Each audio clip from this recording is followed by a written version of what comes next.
Je vous propose d'évoquer un jeu dont la campagne de financement débutera ce 18 juin et durera jusqu'au 8 juillet prochain. C'est un jeu qui me tardait de vous présenter car il est particulier. C'est un jeu que vous allez pouvoir inclure dans d'autres jeux, que ce soit des jeux de cartes, des jeux de dés, des jeux familiaux, des jeux de figurines, des jeux de plateau. Ce jeu s'appelle Parasite Game et on en parle avec Léo Blandin. Bonjour Léo. Salut. Alors c'est pas la première fois qu'on se parle et qu'on fait une interview puisque on avait déjà évoqué le dernier financement qui était pour un jeu également inédit qui s'appelait Saline sur les marais salants. On est également au courant de l'actualité dans les cordes qui avait fait aussi l'objet d'une campagne de financement qui avait fonctionné. D'ailleurs les deux dernières campagnes ont fonctionné. Vous remettez le couvert avec ce Parasite Game mais là on parle d'un jeu dans le jeu. Avant de l'évoquer, on peut avoir un bref retour sur ces deux campagnes. En tant que créateur qui arrive dans le milieu ludique, ça a été peut-être une expérience enrichissante, particulière et puis pleine de belles surprises.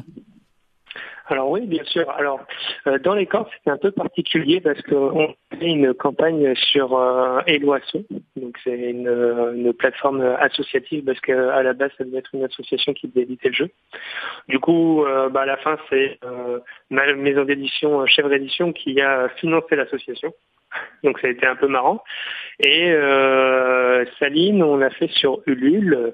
Et donc voilà, Saline, c'était un jeu un peu plus compliqué à faire parce qu'il y a beaucoup plus de matériel, mais on a réussi à faire nos deux campagnes. Alors à chaque fois, on n'avait pas mis le montant, donc c'était assez facile de réussir la campagne puisque dans tous les cas, il fallait qu'on allait l'éditer. Parce qu'on a l'appui de MAD Distribution pour acheter la distribution en boutique.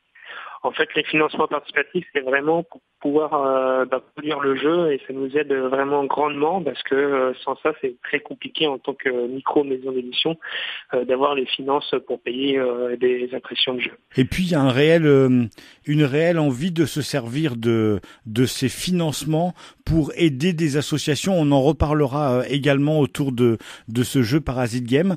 Et puis, le fait d'avoir fait Dans les cordes et Saline, ça a vu arriver sur le marché cette maison d'édition Chèvre Édition. Oui. Alors du coup, pour le côté associatif, en fait, c'est vrai que moi, j'essaie de faire au maximum ce que je peux pas faire personnellement. C'est tout le temps compliqué de faire des dons à des associations parce qu'on est très souvent demandé. C'est compliqué d'être au maximum écologique, etc. Du coup, je me fais vraiment violence avec Chèvre Édition pour essayer de produire en France. J'espère que je pourrai continuer parce que c'est toujours plus compliqué financièrement. J'essaie d'avoir des matériaux, si possible, au maximum naturels. Et puis, j'ai un petit programme qui finance à hauteur d'1 € par boîte des associations qui sont plus ou moins ciblées. Et du coup, c'est vrai que c'est intéressant de se dire qu'on fait un geste en achetant le jeu, même si c'est pas un argument de vente. Voilà, je le fais pas parce que je me dis qu'il y aura plus d'achat. C'est quelque chose de très personnel et du coup j'en ferai profiter en fait les autres joueurs. Et donc on va parler de ce jeu dans le jeu Parasite Game. Quand j'ai vu arriver l'idée sur internet d'un jeu qui allait nous servir lors d'autres parties, j'ai pensé à un jeu qui a une vingtaine d'années voire plus maintenant, qui était ciblé autour des échecs, qui s'appelait Tempête sur l'échiquier, un jeu qui modifiait la façon de jouer aux échecs et qui pouvait ainsi donner la possibilité à un joueur débutant d'écraser un joueur confirmé. Là, vous proposez également un jeu où on va pouvoir sortir des cartes pour modifier, pour chambouler et mettre à bas les adversaires dans n'importe quel autre jeu. C'est ça un peu le pitch de Parasite. Oui. Exactement. Alors en fait, quand on a eu l'idée avec Armand Texier autour d'une bière au festival de Parthenay de faire un jeu pour un peu modifier les autres jeux. On n'avait pas du tout pensé que ça existait. J'ai fait quelques recherches, mais je ne l'avais pas trouvé. Et c'est vraiment après avoir créé le jeu et commencé à communiquer qu'on nous a parlé de Tempête sur l'échiquier, donc un jeu de Bruno Fediti qui fait des modifications. Alors c'est vrai que Tempête sur l'échiquier, c'était vraiment basé sur le jeu d'échecs. Et puis il y a un autre jeu qui s'appelle Crazy Poker aussi, qui est vraiment basé sur le poker et ça donne des modifications sur ces jeux-là. Nous, on voulait vraiment faire quelque chose d'assez global. Et le mécanique de Paris Game, elle est assez simple. On va avoir des cartes avec des thématiques, par exemple les jeux de cartes, les jeux de dés, les jeux d'adresse, des cartes un peu de joker qui nous permettent de faire un peu toutes les modifications. Et en fonction du jeu, on va récupérer toutes les cartes de ce type-là, on va les mélanger et on va révéler une carte seule visible avant de commencer la partie. Et si cette carte est jouable dans le jeu, si ça apporte une modification qui n'altère pas trop le jeu, parce que des fois ça pourrait être impossible de jouer, et ben là on va pouvoir lancer la partie avec ce nouveau pouvoir. Alors après il y a deux types de parasites. Il y a des parasites permanents et périodiques. Les parasites permanents, ce sont des parasites qui vont faire une modification sur toute la durée de la partie à l'ensemble des joueurs. Et le parasite périodique, en fait, c'est un parasite qui n'a pas de pouvoir quand il arrive en jeu. Sauf que si on a vraiment été mauvais pendant la partie et qu'on termine dernier, on pourra récupérer ce parasite qui nous apportera un bonus pour une prochaine partie. Donc ce parasite, hop, on le met dans le portefeuille et puis on fait une prochaine partie avec des copains et on pourra le ressortir. Donc ça peut être échanger sa main avec quelqu'un d'autre. Voilà. C'est des petits pouvoirs qui sont pas trop, qui modifient pas non plus complètement le jeu parce qu'on a vu que ça soit facile à comprendre.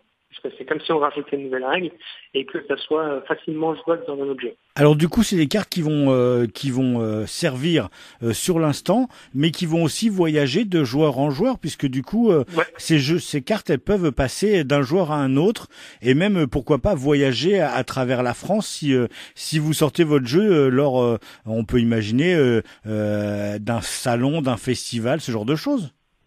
Ben oui, c'est un peu marrant que j'avais trouvé avec le Snooki Card, que j'avais adoré. Après, Snooki Card, c'est pas vraiment un jeu de société en tant que tel, puisque c'est plus des petites missions qu'on doit faire. Pour ceux qui connaissent pas, on a des petites missions, ça peut être cacher une carte à un monument, etc. Et là, en fait, je trouvais le principe marrant de dire, la carte, elle va voyager de personne en personne et en fait avoir un parasite un peu tout le temps sur soi avec des illustrations sympas et le truc qu'on peut sortir assez facilement sur un autre jeu.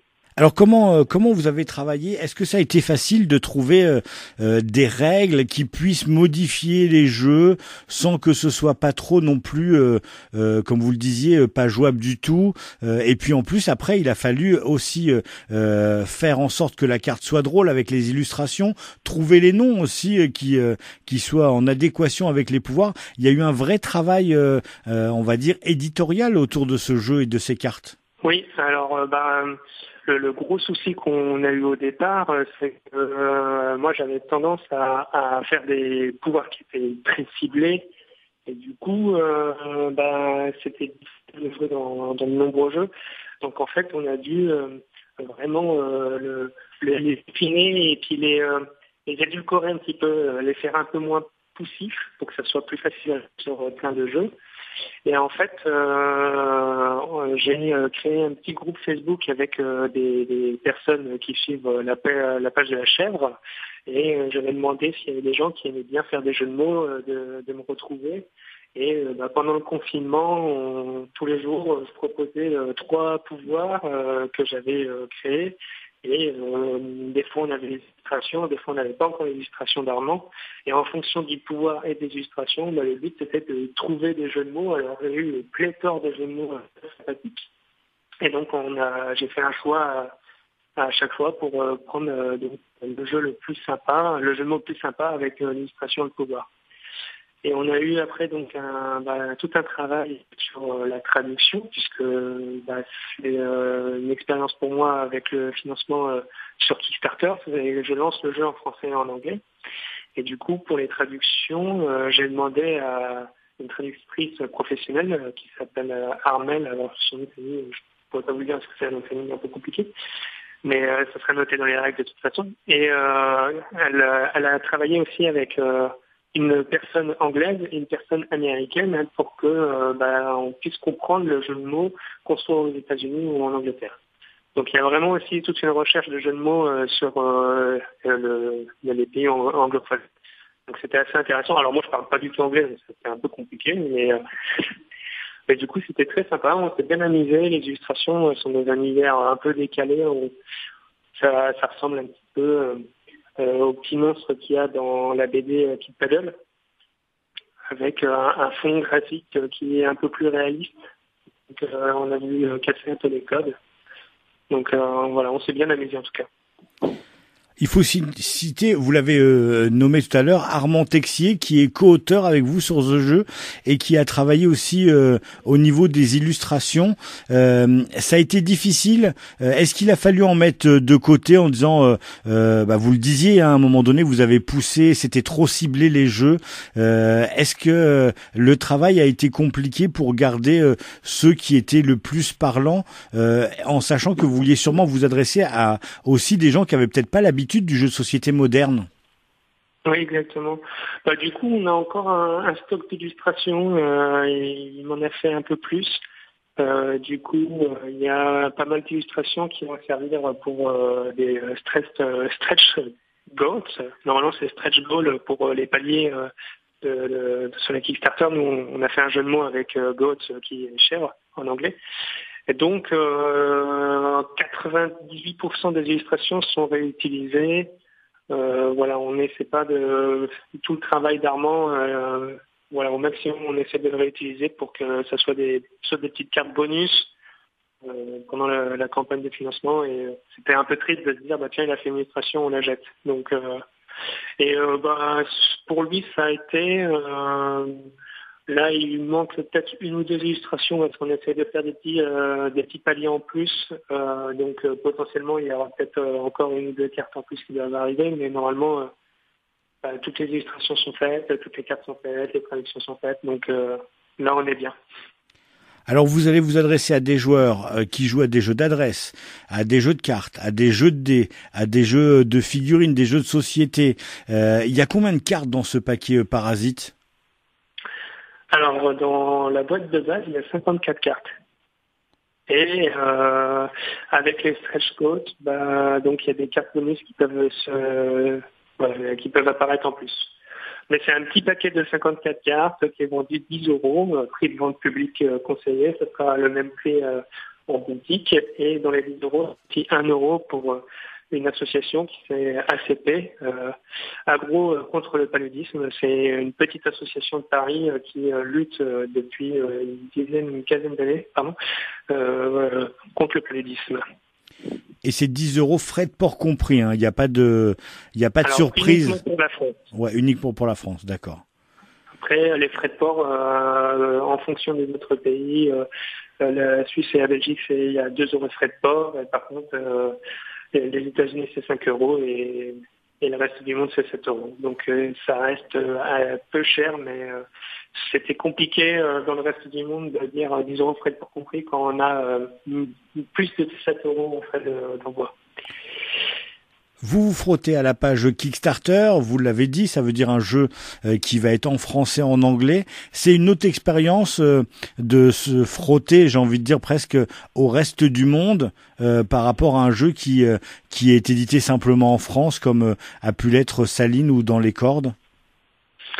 Oui, c'est une bonne expérience. Alors j'ai très très peu communiqué en outre-Atlantique parce que mon anglais ne me le permet pas pour faire une vraie communication dessus. À savoir que chez l'édition, moi je suis tout seul, alors des fois je suis un petit peu aidé par Maxime, mon frère qui est l'auteur de Saline. Mais il fait ça en plus de temps en temps, voilà, sur un petit côté familial. Donc c'était compliqué de faire une vraie communication américaine, donc on verra bien. Je ne sais pas du tout comment ça va marcher. Là, j'ai quand même eu un youtubeur américain, un petit youtubeur américain, mais qui a pris contact avec moi parce que le projet lui paraissait sympa et intéressant. Donc, je lui ai envoyé un print and play, puisqu'il y aura aussi le print and play qu'on peut acheter à 3 €, frais de port compris, là, bien sûr, en français ou en anglais. Donc, j'attends son retour. J'espère que ça lui plaira et comme ça, j'aurai peut-être une petite publicité sur le marché américain. Donc c'est une bonne expérience. Moi je prends ça plus comme une expérience. De toute façon, je compte pas conquérir Kickstarter avec un petit jeu puisque ça reste quelque chose de fun et peut-être trop atypique, mais on ne sait jamais. Donc le but c'est de se faire plaisir et de faire plaisir aux gens. On en connaît avec des petits jeux de cartes qui ont explosé le compteur de Kickstarter. Hein. Ouais, Exploding Kitten par exemple. Mais... Pour ne citer que lui. Mais ils avaient une grosse campagne de communication derrière, puisque c'était quand même, c'était pas un petit dans son garage.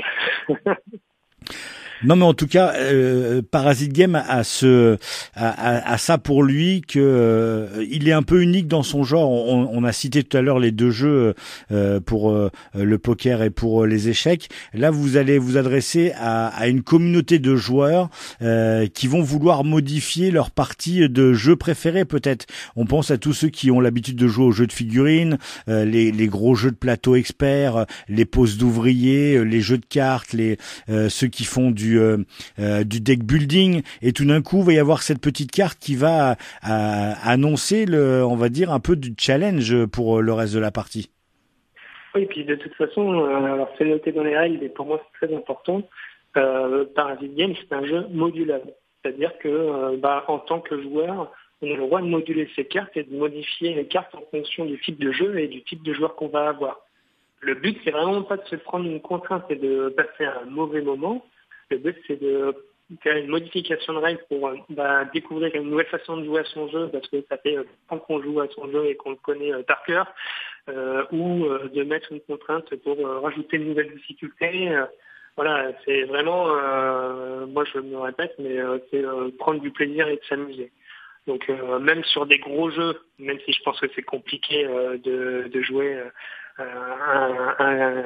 ça sur un très très gros jeu de 4 heures ou plus, ça dépend des joueurs et ça dépend de la carte qui va être réussie. Et puis on peut presque imaginer que les joueurs vont se l'approprier et vont peut-être tirer plusieurs cartes, vont essayer de mélanger, de faire en sorte que y ait de nouvelles règles qui apparaissent aussi. On peut imaginer ça. Bien sûr. C'est vraiment le genre de jeu à variante. Plus tard, alors là, j'ai pas eu le temps, j'ai déjà fait une ou deux variantes dessus. Mais pourquoi pas plus tard sur le site de la Chèvre pour proposer des variantes d'autres joueurs si ils ont des variantes sympas. Donc vraiment louer le genre de jeu qui peut être modifié et puis amélioré tout le temps au cours de sa vie. Et puis voilà, qui voyage avec les cartes périodiques de personne en personne. Donc je trouve ça vraiment marrant. La campagne débute ce 18 juin, elle dure jusqu'au 8 juillet. C'est sur la plateforme Kickstarter. Si vous voulez en savoir plus, il y a la page de Chèvre Édition qui communique sur ce jeu. Il y a un groupe public à lequel vous pouvez participer qui s'appelle tout simplement Parasite Game. Vous avez déjà plein d'illustrations sur le site. C'est très bon enfant et on y passe de très bons moments. Et on était en compagnie de Léo Blandin qui est co-auteur avec Armand Texier de ce jeu. La livraison, puisque du coup un paquet de cartes à produire, on pense l'avoir à partir de quand ce jeu ?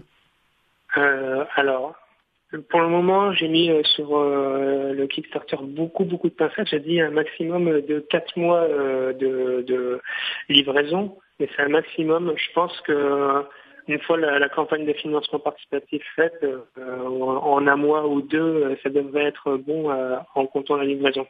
Je mets des pincettes parce que avec le Covid, par exemple, avec Saline, on a pris beaucoup de retard parce que l'imprimeur a dû fermer son entreprise. Et là, depuis qu'il a ouvert, il a ouvert avec une équipe réduite. Donc, les 80 jours de fermeture, ça a décalé tout le monde. Et puis, il y avait d'autres fabrications. Donc, au cas où, j'espère pas un autre problème de Covid, j'ai mis 4 mois. Mais normalement, en un mois ou grand max 2 mois après la campagne, les gens ils recevront leur jeu directement chez eux. un jeu qui vous coûtera 10 euros, frais de port compris pour la France. Et on rappelle que 1 euro sera reversé à une association. C'est un geste que Chèvre Édition et vous, Léo Blandin, vous faites sur tous les jeux que vous avez proposés. Ça s'appelle Parasite Game. Notez bien cette date, 18 juin, c'est cette semaine et c'est jusqu'au 8 juillet. Merci Léo, à très bientôt. Merci, à bientôt.